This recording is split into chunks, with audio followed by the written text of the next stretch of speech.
dive. Let's go across to Priyanka Deo, who joins us live from Chicago at the moment.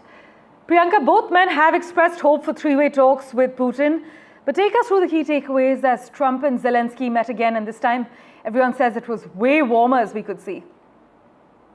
Well, Zelensky had no choice because the U.S. is giving hundreds of billions of dollars in aid. So he has no choice to come, be nice, and say thank you. He repeatedly said thank you. The key takeaways here, as you said, were security guarantees, right? That took center stage. The European leaders stressed the urgent need for security assurances for Ukraine akin to NATO's collective defense, right? So even though Ukraine remains outside of NATO's official protection umbrella, security assurances were still stressed. The second key takeaway was the U.S. being open to involvement in Ukraine's defense. The President Trump indicated that the U.S. will be involved, right, in such security arrangements, signaling a willingness to play a more active, albeit conditional role in Ukraine's protection. The third key takeaway is diplomatic momentum for peace, which has now elevated. Now, this meeting reflected a renewed momentum.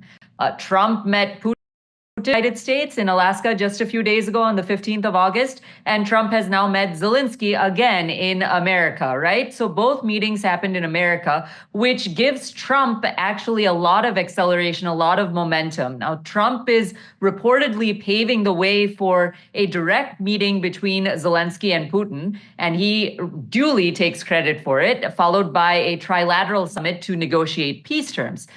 The other takeaway that I found from this meeting today is the warm tone that you mentioned. It actually marks a sort of improvement in relations. And I say sort of because Zelensky, if you notice, praised today's encounter as his best yet with Trump. We all know what happened last time, but this meeting indicated a significant softening compared to earlier interactions. Which sort of sets a more positive tone for future talks and perhaps compromises, right? And the last key takeaway from this meeting was a territorial dispute does remain a core obstacle. Nobody said anything about lines being marked, lines being changed. So despite diplomatic advances, core issues like territorial sovereignty remain unsolved, right, with Zelensky rejecting any land concessions. In fact, Priyanka, we're just picking up on breaking news coming in where Germany's Chancellor Friedrich Merz has confirmed that Zelensky and Putin are likely to meet within 2 weeks.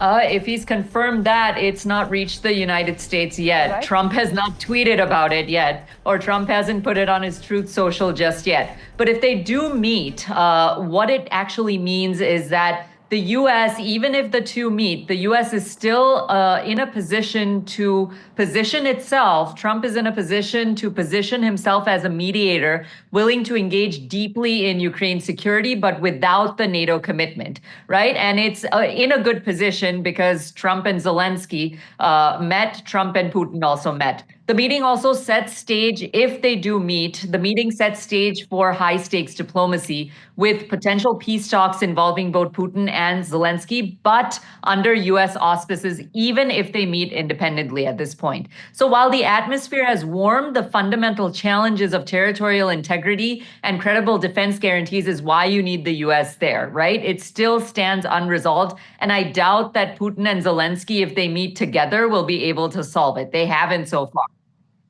As always, Priyanka, thank you so much for joining us with the latest details and the key takeaways. We'll, of course, keep in touch with you for regular updates.